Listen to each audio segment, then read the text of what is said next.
Hello बच्चों, my name is Anshul Gupta. I am teaching from Janakpuri Delhi.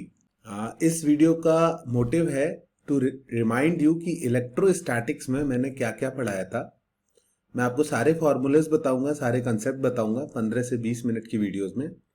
आपका target ये है कि सारे फॉर्मूलाज एक कॉपी पर लिखने हैं, रिवाइज करने हैं और उनके ऊपर जो मैं क्वेश्चंस दे रहा हूं वो सब सॉल्व करने हैं। 15 मिनट में सारे फॉर्मूलेज लिख जाएंगे और उसके बाद you can take your time and solve those questions.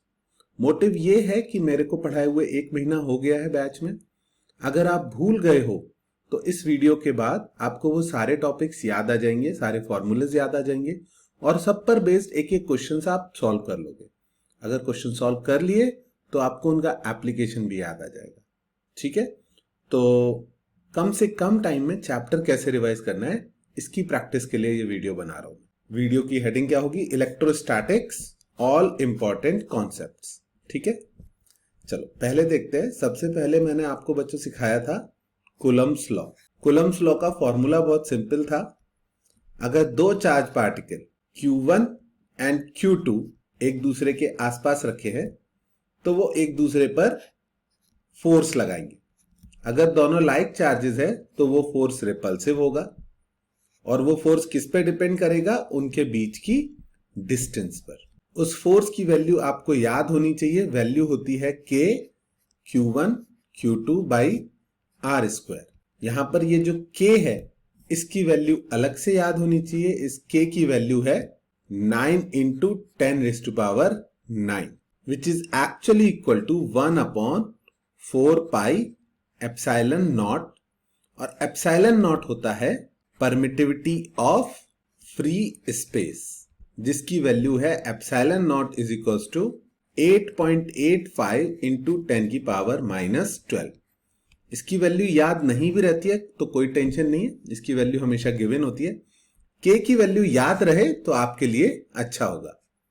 बहुत कम क्वेश्चंस में ही वैसे इसकी वैल्यू पुट करनी पड़ती है पर फिर भी याद रखोगे तो अच्छा रहेगा।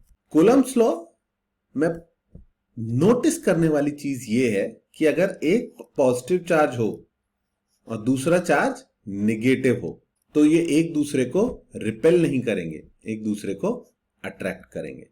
लाइक चार्जेस एक दूसरे को रिपेल करेंगे और अनलाइक चार्जेस एक दूसरे को अट्रैक्ट करेंगे।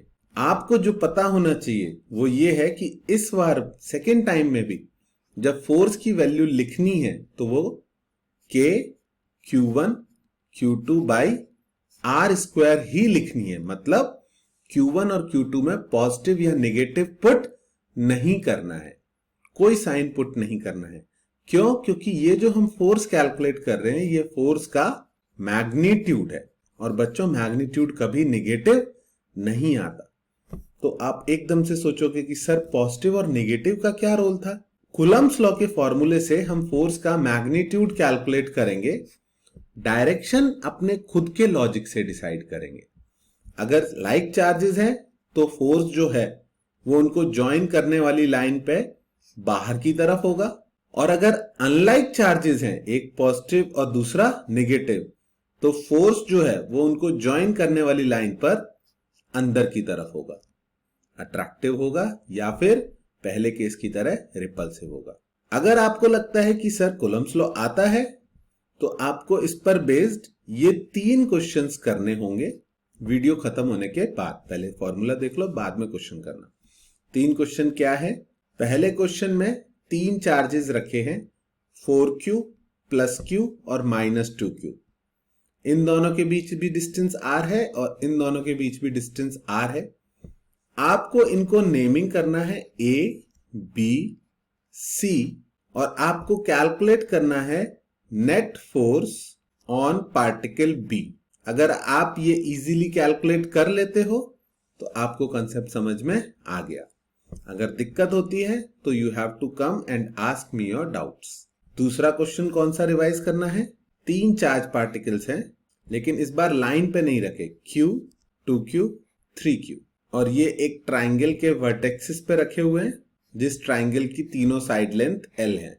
आपको इनमें से A, B, C नेमिंग करनी है और कैलकुलेट करना है net force on particle C। समझ में आई बात? इसका स्क्रीनशॉट ले सकते हो। फॉर्मूलाज आपको नोट डाउन जरूर करने हैं वीडियो देखने के बाद अपने हाथ से, और ये दोनों क्वेश्चन ट्राई आउट करने हैं। अगर आप ऑनेस्टली ये करोगे तो कूलम्स लॉ आपको याद आ जाएगा। Is that clear? Coulomb's law में एक और क्वेश्चन मैं आपसे सॉल्व करवाना चाहूंगा, जो कि मैकेनिक्स और इलेक्ट्रोस्टैटिक्स का मिक्सचर होता है। मिक्सचर होता है मतलब दो चार्ज पार्टिकल्स दो छोटे छोटे थ्रेड से बांध दिए गए, और आपसे पूछा जाएगा कि अगर ये एक दूसरे को रिपेल कर रहे, इनका चार्जेस है Q और इनके मासेस है M, तो एट इक्विलिब्रियम इनके बीच की डिस्टेंस x कितनी होगी? हिंट में दिया होगा कि x is very very less than L। मैंने क्लास नोट्स में क्वेश्चन कराया है, तो 3 क्वेश्चन दिए मैंने कूलम्स लॉ पे। आपको फॉर्मूला लिखना है एक पेज पे, और उसी पेज पे ये तीनों सॉल्व करने। अगर ऑनेस्टली सॉल्व करके दिखाओगे तो मैं मान लूंगा कि कूलम्स लॉ आपको याद आ गया। दूसरा टॉपिक है electric field.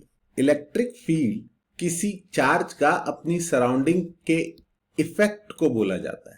Electric field is the effect of a charge on its surrounding.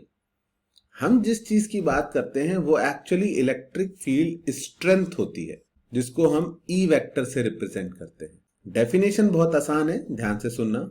दुनिया के किसी भी पॉइंट पर अगर इलेक्ट्रिक फील्ड की वैल्यू कैलकुलेट करनी है तो क्या तरीका है? वहां पर एक चार्ज को रखो, मान लो 5 कूलम का चार्ज रखा, और उस पर लगने वाले फोर्स को कैलकुलेट करो। मान लो 50 न्यूटन आया, तो ए पॉइंट पर 5 कूलम के चार्ज पे कितना फोर्स लग रहा है? 15 न्यूटन। ए पॉइंट पर 5 कूलम के चार्ज पे अगर 50 न्यूटन फोर्स लग रहा है, तो उस पॉइंट के इलेक्ट्रिक फील्ड को हम क्या बोलेंगे? हम बोलेंगे electric field eight A applies 50 Newton force on 5 coulomb charge, यानी इट अप्लाइज 10 न्यूटन फोर्स पर कूलम। 5 से काट दिया, तो electric field eight A applies 50 Newton on 5 coulomb, यानी 10 न्यूटन पर कूलम। तो इलेक्ट्रिक फील्ड क्या हो गया बच्चों? Electric field at a point is force experienced पर यूनिट चार्ज। किसी भी पॉइंट पर इलेक्ट्रिक फील्ड का क्या फॉर्मूला होता है? फोर्स एक्सपीरियंस्ड पर unit charge by a particle at that point. Is that clear? इस डेफिनेशन से समझना, ए पॉइंट का इलेक्ट्रिक फील्ड 50 न्यूटन फोर्स लगाता है 5 कूलम पे, यानी 10 न्यूटन पर कूलम फोर्स लगाता है। 10 न्यूटन पर कूलम, 1 कूलम के चार्ज पे ये इलेक्ट्रिक फील्ड कितना फोर्स लगाएगा? 10 न्यूटन। 2 कूलम पे 20 न्यूटन, 3 कूलम पे 30 न्यूटन। ओके, इलेक्ट्रिक फील्ड की यूनिट क्या आती है? न्यूटन पर कूलम। आपको क्या बात समझ में आनी चाहिए कि अगर किसी जगह पर इलेक्ट्रिक फील्ड कैलकुलेट करना है तो वहां पर एक चार्ज रखो, उस पर फोर्स कैलकुलेट करो, और उस फोर्स को उस चार्ज की वैल्यू से डिवाइड कर दो। Force per unit charge is defined as electric field at a point. आई बात समझ में? अब ध्यान से सुनना, ये इलेक्ट्रिक फील्ड, ये जो इलेक्ट्रिक फील्ड लाइंस हैं, ये कहां से जनरेट होती हैं? दूसरे पॉजिटिव चार्जेस से। यहां पर कुछ पॉजिटिव चार्जेस रखे रहे होंगे, उन्होंने ये इलेक्ट्रिक फील्ड जनरेट किया होगा। तो electric field can be generated by a point charge, a line charge, a ring shape charge, या any other shape of charge. तो इलेक्ट्रिक फील्ड का बेस फॉर्मूला हमेशा क्या रहेगा? फोर्स पर यूनिट चार्ज, पर इसकी अलग अलग वैल्यूज आएंगी। अगर हम पॉइंट चार्ज के लिए इलेक्ट्रिक फील्ड की बात करें तो पॉइंट चार्ज का इलेक्ट्रिक फील्ड कैसा दिखाई देता है? हर डायरेक्शन में उससे दूर जाता हुआ, और उसकी वैल्यू कितनी आती है? उसकी वैल्यू आती है KQ/R²। वहीं अगर पॉइंट चार्ज की जगह लाइन चार्ज की बात करें तो लाइन चार्ज कैसा होता है? इस तरह से एक लाइन के ऊपर चार्ज रहता है, उसका linear charge density lambda given होती है, और उसकी वजह से जो इलेक्ट्रिक फील्ड होता है उसकी वैल्यू आती है 2K λ/R। तीसरा फॉर्मूला है रिंग शेप चार्ज का, चार्ज्ड रिंग। एक रिंग की वजह से इलेक्ट्रिक फील्ड का फॉर्मूला अपने एक्सिस पर होता है K q x, x is the distance from the centre, upon r square plus x square की पावर 3/2। अगर x को 0 पुट करोगे रिंग के सेंटर पर फील्ड 0 आएगा, पर एक्सिस पर आगे बढ़ोगे तो फील्ड का formula K q x upon r square plus x square रहता है। चौथा इंपॉर्टेंट फॉर्मूला रहता है बच्चों चार्ज्ड प्लेट। चार्ज प्लेट के लिए आपको चार्ज की जगह charge per unit area given होता है Q/A, और इसकी वजह से इलेक्ट्रिक फील्ड की वैल्यू होती है E is equals to sigma by 2 epsilon naught. 4 हो गए, बस 2 बचे। बच्चों टोटल 6 फॉर्मूला है जो आपको याद रखना है। Next is conducting sphere. Conducting sphere कैसा होता है? जिसका सारा का सारा चार्ज ऑन द सरफेस रहता है। तो कंडक्टिंग स्फीयर की जो इलेक्ट्रिक फील्ड लाइंस होती है वो अंदर नहीं होती, सारी की सारी फील्ड लाइंस कहां होती है? बाहर। तो इसका बच्चों इलेक्ट्रिक फील्ड कैसे लिखते हैं? बाहर के लिए K Q by x square, where x is greater than equal to r, और अंदर के लिए 0। कंडक्टिंग स्फीयर में अंदर इलेक्ट्रिक फील्ड 0 होता है। जो भी वैल्यू है इलेक्ट्रिक फील्ड की सिर्फ कहां होती है? बाहर की तरफ। कितने हो गए यहां पर? 1 2 3 4 5, एक और बच गया 6, which is non conducting sphere. Non conducting sphere में चार्ज अंदर भी होता है, बाहर भी होता है। नॉन कंडक्टिंग स्फीयर के लिए बच्चों इलेक्ट्रिक फील्ड अंदर 0 नहीं होता है।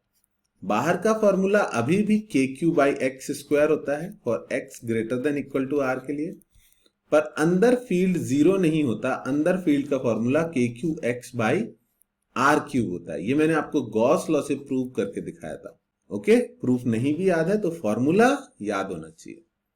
तो इलेक्ट्रिक फील्ड में टोटल 6 फॉर्मूले मैंने बताए थे, डाइपोल की अभी बात नहीं करी है। ये 6 आपको क्लियर याद होने चाहिए, नोट डाउन करो। ओके, इनको सिर्फ याद रखना ही वेरी मच इंपॉर्टेंट है। फॉर्मूला बेस्ड ही क्वेश्चन होगा, आपको बस वैल्यू कैलकुलेट करनी होगी। 1 रिंग, 2 रिंग, 1 वायर, 2 वायर, ऐसे किसी केस में। Next topic to remember is electric dipole. Electric dipole is a combination of a negative and a positive charge जो कि कुछ डिस्टेंस पर फिक्स्ड होते हैं। मतलब इनके बीच की डिस्टेंस L या 2A हमने फिक्स कर रखी है। कुछ क्वेश्चंस में L, कुछ में 2A होती है, और इनके चार्जेस इक्वल एंड ऑपोजिट है। इस तरह के चार्ज के कॉम्बिनेशन को क्या बोलते हैं? Electric dipole. इलेक्ट्रिक डाइपोल की strength is defined as electric dipole moment, जिसको बोलते हैं P वेक्टर। और P वेक्टर की वैल्यू बच्चों क्या होती है? Q into L vector. मतलब हर एक इलेक्ट्रिक डाइपोल का या तो Q इंटू L लिख सकते हैं या 2Q इंटू A लिख सकते हैं।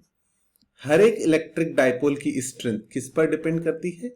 चार्ज की वैल्यू और दोनों चार्ज के बीच की डिस्टेंस L पर। ओके, ये जो डाइपोल मोमेंट वेक्टर है इसकी डायरेक्शन हम कैसे डिफाइन कर रखी है? From negative to positive charge. इस तरह से होता है। एक इलेक्ट्रिक डाइपोल की वजह से उसकी एक्सियल पोजीशन पर इलेक्ट्रिक फील्ड पता होना चाहिए। इसका फॉर्मूला बहुत इजी होता है, आप खुद से डिराइव भी कर सकते हो। एक्सियल पोजीशन पर होता है 2kp बाई आर क्यूब, और इसकी इक्वेटोरियल पोजीशन पर इलेक्ट्रिक फील्ड पीछे की तरफ आता है और उसकी वैल्यू होती है -kp बाई आर क्यूब। और अगर एक्सियल और इक्वेटोरियल के अलावा किसी रैंडम पॉइंट पर इलेक्ट्रिक फील्ड पूछा जाए at an angle theta at a distance r, ये डिस्टेंस भी r थी, ये भी r थी सेंटर से, और तीसरे केस में भी r है। इस रैंडम पोजीशन पर इलेक्ट्रिक फील्ड का फॉर्मूला होता है kp by r cube root over 1 plus 3 cos square theta. ये तीनों इलेक्ट्रिक फील्ड के फॉर्मूले आपको एकदम याद होने चाहिए, टिप्स पर होने चाहिए। ओके, इनमें से किसी की भी एप्लीकेशन आ सकती है। अगर इलेक्ट्रिक फील्ड पता है तो डाइपोल की वजह से पोटेंशियल लिखना भी आना चाहिए। पोटेंशियल इक्वेटोरियल पोजीशन पर 0 होता है, एक्सियल पोजीशन पर Kp बाई आर स्क्वायर होता है, और इक्वेटोरियल पोजीशन पर, सॉरी रैंडम पोजीशन पर it is Kp cos theta by r. तो डायपोल की वजह से क्या क्या पता होना चाहिए, एक्सियल पोजीशन पर और इक्वेटोरियल पोजीशन पर और रैंडम पोजीशन पर इलेक्ट्रिक फील्ड और इलेक्ट्रिक पोटेंशियल की वैल्यूज। प्रूफ मैंने करा रखे हैं, अभी मैं वैल्यूज बता रहा हूं जो आपको याद रखनी है। भूल गए हो तो इस वीडियो में याद आ जाना चाहिए। इसके अलावा इलेक्ट्रिक डायपोल के बारे में आपको एक चीज और पता होनी चाहिए, और वो ये कि अगर किसी एक्सटर्नल इलेक्ट्रिक फील्ड में, एक्सटर्नल मतलब किसी और चार्ज के स्ट्रॉन्ग एक्सटर्नल इलेक्ट्रिक फील्ड में हमने डायपोल को रख दिया, तो उस डायपोल पर नेट फोर्स जीरो होगा, पर नेट टॉर्क जीरो होना जरूरी नहीं है। नेट फोर्स तब जीरो होगा जब ये इलेक्ट्रिक फील्ड कैसा है, सब जगह uniform. In a uniform electric field the force on a dipole is zero, but the torque on a dipole is P cross E या फिर PE साइन थीटा। समझ में आया? ये बहुत ही इंपॉर्टेंट फॉर्मूला है, torque on a electric dipole. और last चीज जाने से पहले कि the potential energy of a electric dipole in external electric field is minus P dot E, यानी माइनस PE कॉस थीटा। ये 5 चीजें इलेक्ट्रिक डायपोल के बारे में आपको एकदम बैक ऑफ द माइंड तैयार होनी चाहिए। ओके, अगर डायपोल पे क्वेश्चन आया तो इनमें से ही कोई फॉर्मूला एक काम आएगा। ओके, नेक्स्ट टॉपिक जो रिवाइज करना है that is electric potential.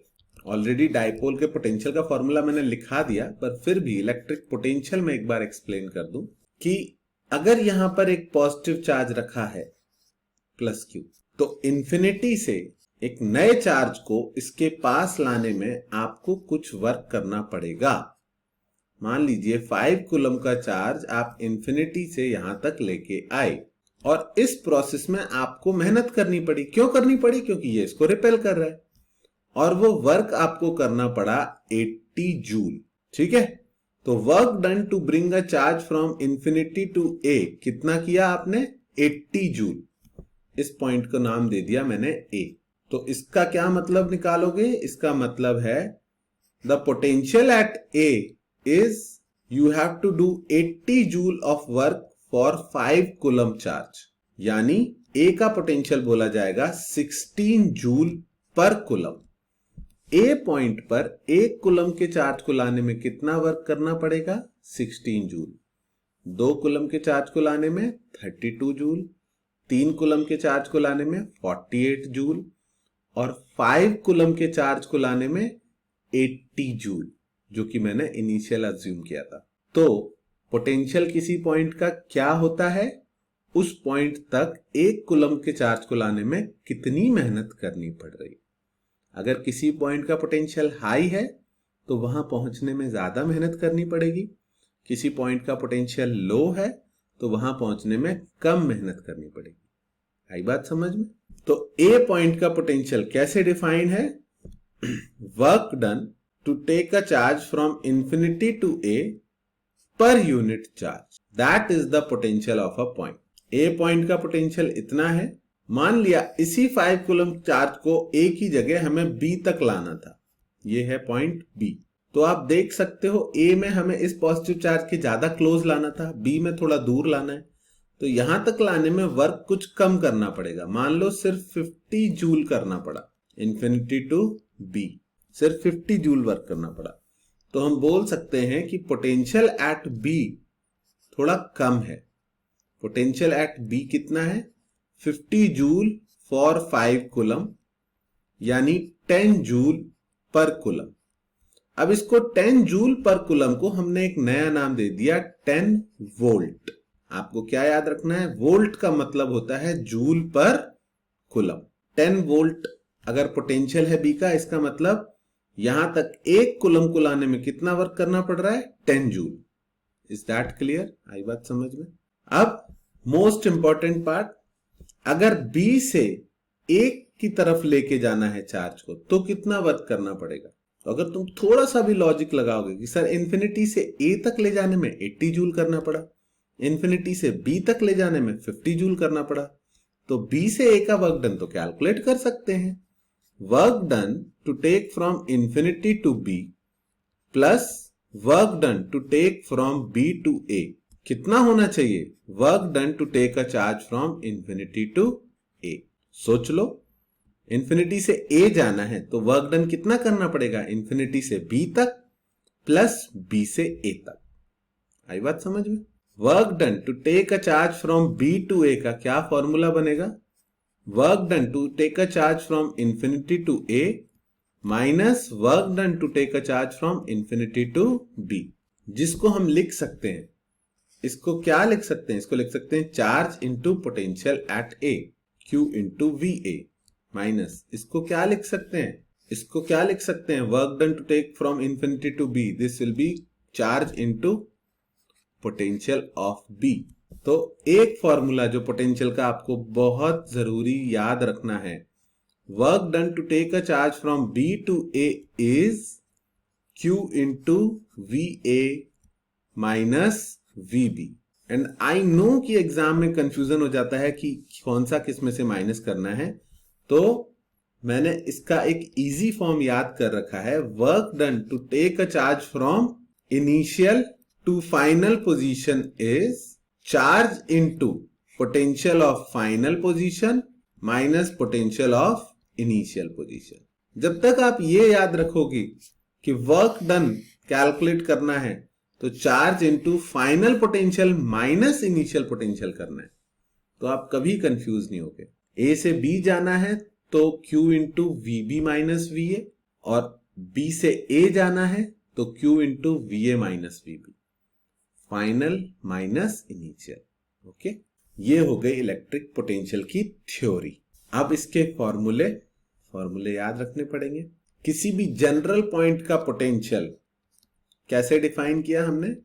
Work done to take a charge from infinity to that point per unit charge. Okay, ये तो हो गया जनरल फॉर्मूला। अब अगर कोई पॉइंट चार्ज रखा हुआ है प्लस क्यू मान लेते हैं, उसकी वजह से उसके आर डिस्टेंस पर पोटेंशियल कितना आएगा? फॉर्मूला है के क्यू बाई आर।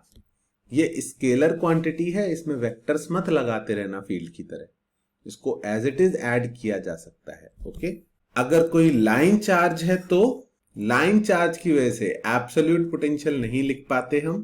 तो अगर ए और बी डिस्टेंस पर दो पॉइंट हैं, ए एंड बी, तो उनके बीच का potential difference V A minus V B हम लिख सकते हैं, वो आएगा 2k lambda L N B by A. Okay, पहला फॉर्मूला, दूसरा फॉर्मूला, तीसरा formula, due to a ring charge, ring charge की वजह से x डिस्टेंस पर पोटेंशियल होता है के क्यू बाई, अगर रिंग की रेडियस r है तो K Q by under root R square plus x square.